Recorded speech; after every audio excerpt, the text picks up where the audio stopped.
मार्च 7 को धुरंधर the revenge का trailer आ चुका है। इसको आप थल फॉर ए रीजन ऐसा भी बोल सकते हो। एंड जिस तरीके की मूवी की हाइप है उसी के हिसाब से उसी लेवल की ट्रेलर थी। आइए चलो बात कर लेते हैं। ट्रेलर के स्टार्टिंग में ही पार्ट 1 के कुछ चीज दिखाते हैं जहाँ फ्लाइट हाईजैक हो जाता है और वो टेररिस्ट बोलता है अजीत डोभाल को कि हिंदू बहुत डरपोक कौम है एंड पड़ोस में ही रहते हैं हम, बूढ़े वर्ग का जोर लगा लो और जो बिगाड़ना हो बिगाड़ सकते हो। एंड रणवीर सिंह उसके बाद जो बिगाड़ रहा था उसमें जो रेड कलर ग्रेडिंग यूज किया ना भाई, सुपर। एंड और थोड़े सेकंड्स के लिए पार्ट 1 के सीन्स दिखाते हैं।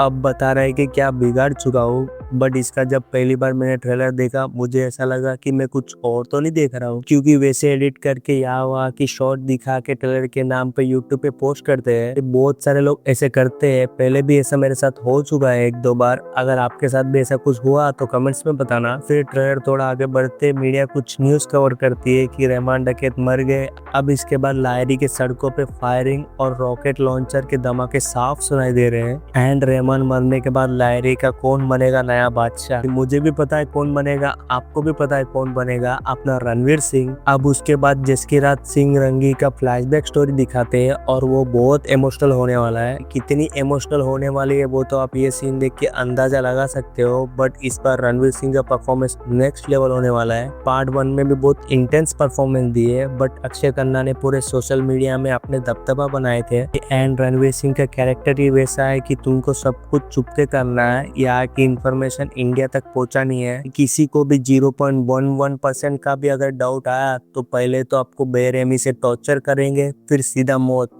लेकिन अभी इधर रहमान मर गया है, लायरी में अगला बादशाह हमजा बना है। बट आपके मन में एक सवाल आया होगा कि रहमान का एक भाई भी है उजैर बलोच, वो रहते हुए हमजा कैसे बादशाह बना। मुझे ऐसा लग रहा है कि उजैर अरशद पप्पू को मारता है रहमान के रिवेंज के लिए। फिर अरशद पप्पू को मारने के केस में उजैर जेल चला जाता है, बट वो इतना इजीली जेल कैसे गया है, क्योंकि असलम चौधरी हमजा के सपोर्ट में है। उसके बाद हमजा वहां तक पहुंचता है और वहां पहुंच के एक को खत्म करता है। इस लिस्ट में बड़े साहब का भी नाम है, बट पूरे ट्रेलर में कहीं पे भी बड़े साहब का जिक्र तक नहीं किया है। एंड मूवी में एक और मेन विलन होने वाला है, मेजर इकबाल। इसके हाथ में हमजा पकड़ा जाता है और पार्ट 1 के ट्रेलर में ही आप देख सकते हो ये सीन में। पार्ट 1 में इंडियन एजेंट पकड़ा जाता है तो कैसे इकबाल टॉर्चर करता है फेस पे से चेन्स लगा के, सेम वही हुआ हमजा के साथ। फिर कैसे वो उधर से एस्केप होता है और कैसे इकबाल को खत्म करता है वो तो अपने को मूवी में ही देखना पड़ेगा। इस बार पाकिस्तान आर्मी भी हमजा के साथ में है। शायद इसी अटैक में असलम चौधरी मर जाएगा,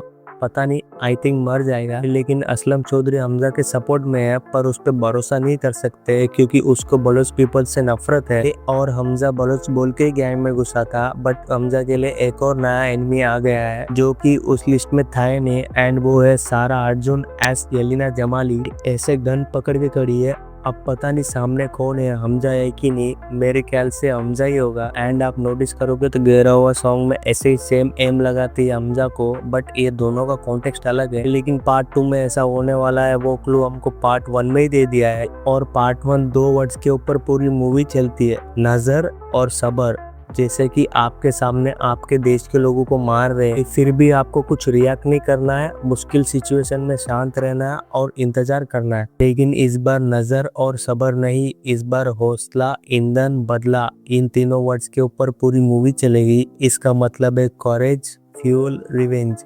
अब लड़ाई आर या पार की होने वाली है। एंड लास्ट में एक डायलॉग भी है, पाकिस्तान का मुस्तकबिल अब हिंदुस्तान तय करेगा।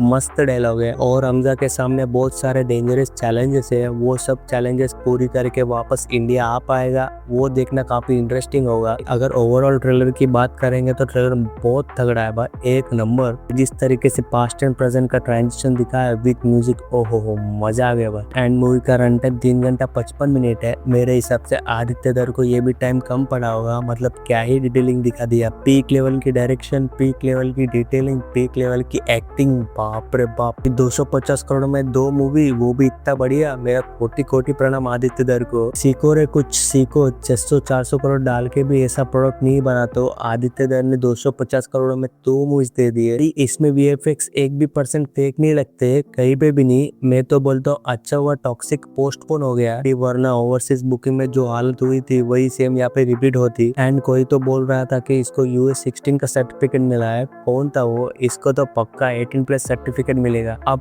पार्ट 1 पार्ट 2 का ट्रैक रिकॉर्ड चेक करोगे तो Baahubali part 1 600 crore, Baahubali 2 1810 crore, Pushpa part 1 350 crore, part 2 1730 crore, KGF part 1 250 crore, part 2 1250 crore. RRR भी कमाई थी पार्ट 1 1350 करोड़, पर उसका पार्ट 2 नहीं आया था, वो अपन गिनती नहीं करेंगे। तो इसके हिसाब से धुरंधर के पार्ट 1 ने 1350 करोड़ कमाए, पार्ट 2 2000 करोड़ कमाई लेगी अगर वर्ड ऑफ माउथ पार्ट 1 जैसा रहा तो, और वो रहेगा भी। इस बार पैन इंडिया रिलीज कर रहे हैं, 18 को पेड प्रीमियर्स लगने वाले हैं इवनिंग के 5 बजे से। बुकिंग तो चालू भी हो गई। एंड ट्रेलर देख के एक्सपेक्टेशन यहाँ से स्क्रीन के बाहर पहुंच गए, बट एक आदमी की कमी है, अक्षय खन्ना। बट ठीक है, चलता है। एनीवेज, अगर आपने ट्रेलर देखा है तो कैसा लगा नीचे कमेंट सेक्शन में बताना। चैनल पर नया तो सब्सक्राइब करना, बेल आइकन दबाना मत भूलना। मिलते हैं नेक्स्ट वीडियो में, तब तक के लिए टेक केयर, बाय बाय।